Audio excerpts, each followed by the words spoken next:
Hello, it's Ron, the Handyman. Tips for equestrians. Practical tips courtesy of Triple Crown Nutrition. Today we're going to cover tires on our horse trailers. Yes, everybody's been there where they get to nail or screw in their tire and they don't have a jack to jack the trailer up. Well, I'm going to go over trailer tires and trailer safety and what to do when your horse is in the horse trailer and you have to jack the trailer up and change your spare tire. Come on back. Ho! Pull forward a little bit. It is not fun when you have a flat tire on a horse trailer, especially when the horses are on the trailer. Good. You want to get off the road, find a safe place. It won't hurt to limp down the shoulder on the rim, go slowly, and get to a safe place to change that tire. An open parking lot. Know your surroundings. Don't be unsafe when you break down with your horse trailer. This is why you exercise your lug nuts. What?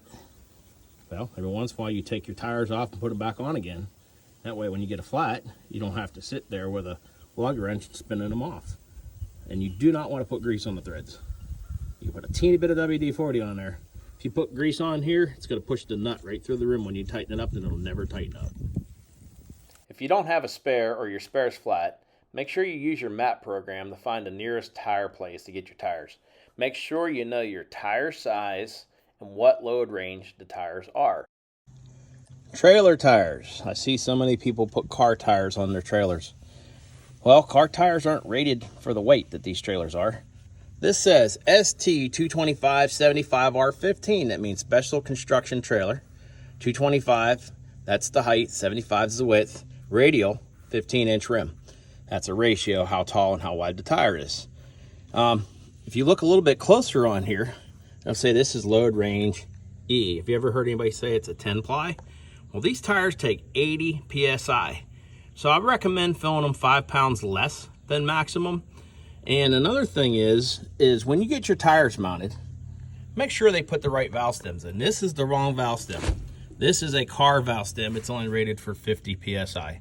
This trailer should have the brass pull-through valve stems that are high pressure. This trailer has the proper valve stem in it. It's a brass pull-through, and it's rated for about 80 to 100 pounds. Dry rot is a scary thing. The tire may look brand new, the tread might look good, but if you look at this sidewall closely, you see how it's cracking? That is not good. That's why you see a lot of tires on the side of the road where they just come apart.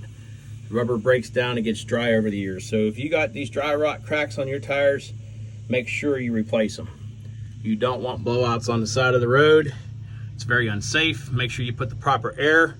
Less air in a tire is also dangerous for them as well. Another thing I want to teach you about is date codes on tires. So there's a thing that says DOT, some numbers, that's who made the tire, and there's your date code, 1818. This tire was made. That's the 18th week of 2018. So 19, 20, 21, 22, 23, 24. This tire is 6 years old. It is at the point where tires start to dry rot, especially if you park them in dirt. The dirt pulls the oil out of the tires and causes them to crack. Dry rot in the tread of the trailer tire. If you get a rainy day or where the tire is nice and clean, make sure the tire's aired up to proper inflation. If you look down in the tread and you see these cracks, you better replace that tire. So what causes that dry rot? Well, tires dry out if they sit in the sunshine. And also if you park on dirt, it's going to pull the oil out of that tire. And it might only be dry rotted in one little spot. But if you look at this tire, that tread's ready to come off. Try to park your vehicle or your horse trailer on boards or cement blocks. Keep it out of the dirt. If you park it on the dirt, it pulls the oil out of the tires and causes dry rot, and that tire can come apart.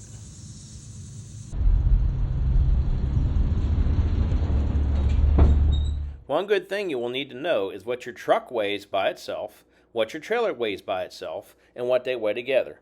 You want to weigh the items that you put in your trailer and make sure you definitely don't overload the front of the trailer or the trailer itself. Always look at the manufacturer's recommendations on the tow hitch, the owner's manual of the truck, and the label of the trailer.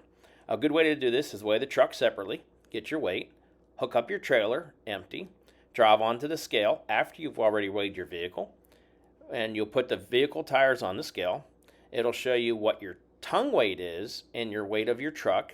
Then you pull your whole truck and trailer on the scale, and it'll give you your total weight. Another thing that happens over the years when owning horse trailers is the axles get bent. Most likely the right side drops off the road and it bends the axle. So what's going to happen is you'll have thick tread on this side and you'll have thin down here, and it'll wear it down to the steel belts and the tire could blow out. So always keep it on your tire wear, and if you have to, you can put it on another side or have it dismounted and remounted. Make sure the tire is still good shape when doing that, and it'll get longer length out of your tires. Another thing I see service stations do, again, they put the wrong valve stem in there that's only rated to 50 psi. Make sure they balance your tires.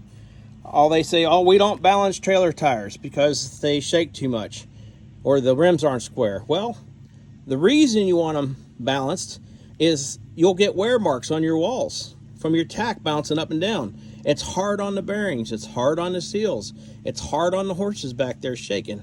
So whoever balanced this tire, they counterbalanced it. So they got weights here, they got a weight down here and a weight over here. So basically they needed to pull them all off and start all over again. Well, I hope you learned something. I'm going to break this topic up into many different pieces. There's going to be brake controllers and hitches and door latches and floors. I mean, it's a big subject. Breakaway systems, it's too much to put in a 6-minute video. So I'm going to break this up into many little parts. So stay tuned.